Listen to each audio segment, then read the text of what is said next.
Hello বন্ধুরা, চলে এসেছি আজকে নতুন একটা ভিডিও নিয়ে। তো আজকের ভিডিওতে আমি তোমাদের সাথে কথা বলবো। আমি গত 1 মাস ধরে iQOO Z10X 5G এই যে ফোনটা আছে, এই ফোনটা ইউজ করছি। এবং আমি আজকে তোমাদের সাথে শেয়ার করবো যে এই ফোনটা কি 12-13 হাজার টাকার মধ্যে তোমাদের কাছে বেস্ট ফোন হবে। তো আমি এই ফোনটা মোটামুটি 1 মাসই ইউজ করেছি। আমি কিন্তু একদম ইউজ করেছি, অনেক বেশি এটাতে মাল্টিটাস্কিং করেছি, অনেক কাজ করেছি, গেম খেলেছি, অনেক কিছু করেছি। তো আজকের আমি এই ভিডিওতে তোমাদের সাথে পুরো আলোচনা করবো যে এই ফোনটা কি তোমাদের জন্য এখন নেওয়াটা ঠিকঠাক হবে। কারণ যতই হোক 12,000-13,000 টাকা যারাই দিচ্ছ তারা কিন্তু একটা ভ্যালু ফর মানি ডিভাইস এই প্রাইস সেগমেন্টে এক্সপেক্ট করো। তো এই প্রাইস সেগমেন্টে কি এইটা তোমাদের জন্য স্ট্যান্ড আউট করবে? তো আজকের ভিডিওতে আমরা এই নিয়ে আলোচনা করবো। তো চলো দেরি না করে ভিডিওটা শুরু করা যায়। তো প্রথমে যদি কথা বলা যায় এই ডিসপ্লের ব্যাপারে, এখানে কিন্তু দেওয়া হয়েছে 6.72 ইঞ্চের একটা ডিসপ্লে, যেটা কিন্তু ফুল এইচডি প্লাস ডিসপ্লে। এখানে ওয়াইফাই এর সাপোর্ট তোমরা পেয়ে যাবে। এবং সাথে কিন্তু এখানে তোমরা বিভিন্ন যে স্ট্রিমিং প্ল্যাটফর্ম যেগুলো আছে, অ্যামাজন প্রাইম বলো, হটস্টার বলো, বা তোমার নেটফ্লিক্স বলো, ওখানে কিন্তু এইচডি সাপোর্ট তোমরা কিন্তু পেয়ে যাবে। এবং আরেকটা জিনিস কি, এখানে কিন্তু আইপিএস এলসিডি প্যানেল দেওয়া হয়েছে। কিন্তু যদিও এটা আইপিএস এলসিডি প্যানেল দেওয়া হয়েছে, আমার কিন্তু মনে হয় এই আইপিএস এলসিডি প্যানেলটা না, এই যে এই বাজেট সেগমেন্টে যে অ্যামোলেড ডিসপ্লে আছে, এই অ্যামোলেড ডিসপ্লে থেকে কিন্তু খুব একটা খারাপ নয়। আমি বলবো যে এই প্রাইস সেগমেন্টে তোমার কিন্তু অ্যামোলেড ডিসপ্লে থেকে কিন্তু আইপিএস এলসিডি নেওয়া বেটার। কেন? কারণ আইপিএস এলসিডি এখানে কি বলতো, যে যেহেতু বাজেটটা একটু কম হয়, তো ওখানে কিন্তু কস্ট কাটিংটা করে। আর যেহেতু অ্যামোলেড ডিসপ্লের প্রাইসটা একটু বেশি হয়, তো এই জন্য কি হয়, এই যে অ্যামোলেড ডিসপ্লেগুলো দেয় না, এখানে কিন্তু যদি তোমরা লং টার্মে ইউজ করো, কিন্তু একটা গ্রিন টিন্ট বলো বা গ্রিন লাইন ইস্যু তোমাদের চলে আসতে পারে। তো এই ডিসপ্লে দেখে আমার মনে হয়েছে এখানকার যে কালার কন্ট্রাস্ট বলো, ভিডিও কোয়ালিটি বলো, মাল্টিমিডিয়া এক্সপিরিয়েন্স বলো, তোমরা যদি সিনেমা দেখো, ক্রিকেট দেখো, খেলা দেখো, ইউটিউব দেখো, মানে প্রাইম ভিডিও দেখছো, জিও হটস্টার দেখছো, যাই দেখো না কেন, এখানে কিন্তু তোমাদের খুব একটা বেশি কষ্ট হবে না বলে আমার মনে হয়। এখন আমি যে ফোনটার সামনে বসে ভিডিওটা বানাচ্ছি সেটাও কিন্তু iQOO Z10X। এর আগে কিন্তু আমি ইউজ করতাম রিয়েলমি নার্জো 70 Pro 5G। তো এই ফোনটাও কিন্তু তোমাদের অ্যামোলেড ডিসপ্লে প্রোভাইড করছে। কিন্তু আমি ওই ভিডিও থেকে যখন এইখানে সুইচ করেছি না, আমার কিন্তু কোনো রকমের মনে হয়নি যে এই ভিডিওটা, মানে এই যে ফোনটাতে কোনো রকমের ভিডিও মিসিং আছে বা কোনো রকমের ডিসপ্লেতে মিসিং লাগছে, তো এরকম কিন্তু আমার কিছু ফিলিং হয়। এরপর যদি কথা বলা যায় এর পারফরমেন্সের বিষয়, এখানে কিন্তু তোমরা পেয়ে যাবে মিডিয়াটেক ডিমেনসিটি 7300 প্রসেসর। তো এই প্রসেসরটা কিন্তু এই প্রাইস সেগমেন্টে যথেষ্ট ভালো। এবং এই প্রাইস সেগমেন্ট আমি গেম খেলেছি মোটামুটি কনস্ট্যান্ট তোমার 52 থেকে 54 এফপিএস এর তোমরা গেম প্লে পেয়ে যাবে। তবে যারা একটু হার্ডকোর গেমার, আমরা বলবো যে তোমরা এটাকে একটু স্কিপ করতে পারো। আরও যে iQOO যে এর যে বড় যে ভার্সনটা আছে, iQOO Z10 যেটা আছে, ওটা তোমরা ইউজ করতে পারো। পোকোর যেটা একটা পোকো X7 আছে, ওটা তোমরা ইউজ করতে পারো, যারা হচ্ছে স্পেসিফিক্যালি গেমিং যারা চাইছো। তো এইটা কি ওয়ান টাইপের একটা ব্যালেন্স, ডেলি টাস্ক তোমাদের খুব ইজিলি করে দেবে। তোমরা যে ডেলি যে সার্ফিং করো, নেট সার্ফিং করো, এগুলো তোমাদের ইজিলি করে দেবে।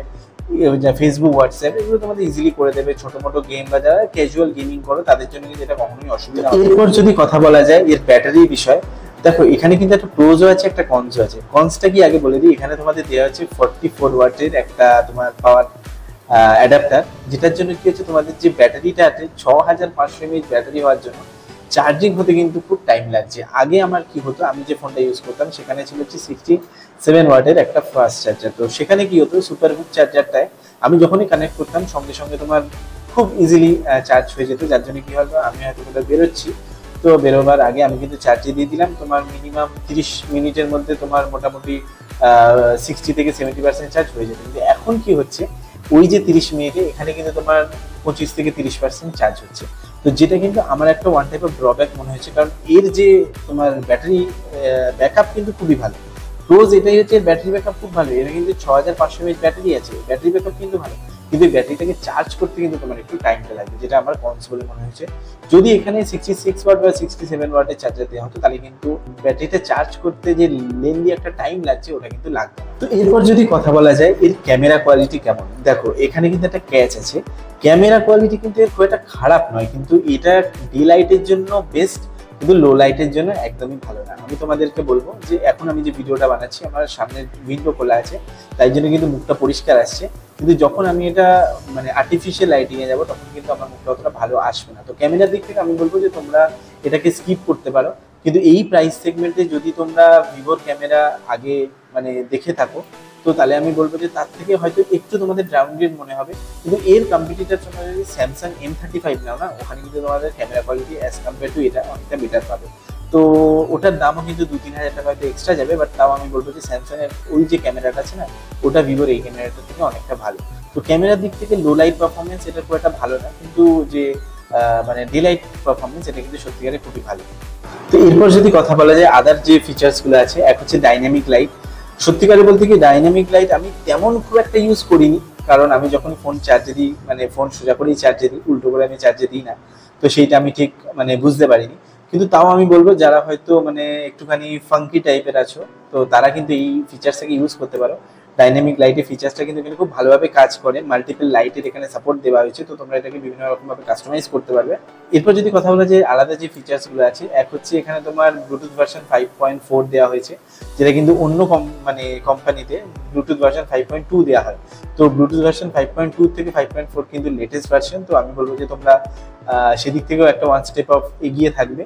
আরেকটা যেটা আমার মনে হয় সেটা হচ্ছে তোমরা এখানে ওয়াইফাই যেটা আছে ওয়াইফাই 6 এর সাপোর্ট পেয়ে যাবে, এখানে ভালো তোমার আইপি রেটিংও তোমরা পেয়ে যাবে, এখানে যথেষ্ট ডিউরেবল।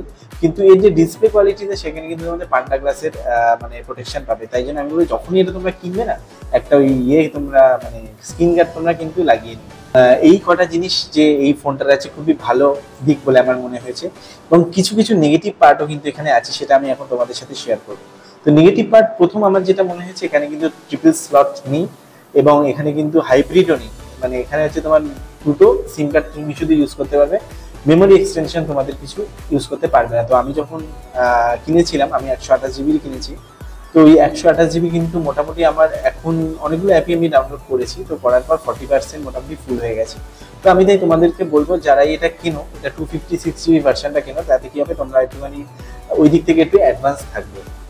আর দ্বিতীয় যেটা আমার মনে হয়েছে এটার ড্রব্যাক, সেটা হচ্ছে এখানে 3.5mm জ্যাক নেই, যেটা কিন্তু যারা আজকালকার দিনে হয়তো ব্লুটুথ অনেকে ইউজ করে না, যারা হচ্ছে 3.5mm জ্যাকে লেটেন্সি কম করতে যায়, গেমার যারা আছে তারা একটুখানি ওই 3.5mm জ্যাকে গান শুনতে বেশি পছন্দ করে বা গেম খেলতে পছন্দ করে, তাদের কি হয় যে ফুড স্টেপের যে লেটেন্সিগুলো কম আসে, তো তাদের জন্য কিন্তু এটা একটা ডিল ব্রেকার হতে পারে, কারণ এখানে 3.5mm জ্যাকটা তোমরা পাবে না। তো তোমরা সেই দিক থেকে তোমরা অন্য যে এই প্রাইস সেগমেন্টে অন্য যে ডিভাইসগুলো আছে সেই দিকে তোমরা দেখতে পারো। তো আশা করি এই জিনিসগুলো ছিল এর খারাপ দিক এবং ভালো দিক। তো এবার যদি কথা বলা যায় ভার্ডিক্টের বিষয়, যে এই ফোনটা তোমাদের জন্য নেওয়া কি বেটার হবে না এটা তোমরা স্কিপ করে অন্য ফোনে যেতে পারো। তো দেখো এই যে খারাপ জিনিসগুলো আছে, দেখো সবার নিডস কিন্তু সমান হয় না, কেউ গেমিং এর জন্য ফোন চায়, কেউ ভিডিওর জন্য ফোন চায়, কেউ অলরাউন্ডার ফোন চায়, কেউ হচ্ছে ফিউচারিস্টিক ফোন চায়। তো আমি এটাই বলবো যারা হচ্ছে একটু অলরাউন্ডার ফোনের দিকে যেতে চাইছো তাদের জন্য কিন্তু এই ফোনটা ভালো হবে, এবং যারা কিন্তু একটু গেমিং এর দিকে যেতে চাইছো তাদের জন্য এই ফোনটা মোটামুটি হয়তো 1-1.5 বছর ঠিকঠাক চলবে, তারপর হয়তো প্রবলেম আসতে পারে। আর যারা হয়তো ক্যামেরার জন্য দেখছো, আমি বলবো এটা ক্যামেরার জন্য তোমরা দেখো না, অন্য এই প্রাইস সেগমেন্টে যে অন্য যে ফোনগুলো আছে সেইগুলো তোমরা ট্রাই করো। তো আশা করি ভিডিওটা ভালো লেগেছে। তো যদি ভিডিওটা ভালো লেগে থাকে লাইক শেয়ার সাবস্ক্রাইব করে দিও। দেখা হচ্ছে পরের ভিডিওতে, আর এরকম ধরনের ভিডিও পাওয়ার জন্য আমাদের চ্যানেলটাকে সাবস্ক্রাইব করে দিও। তো দেখা হচ্ছে পরের ভিডিও, টাটা।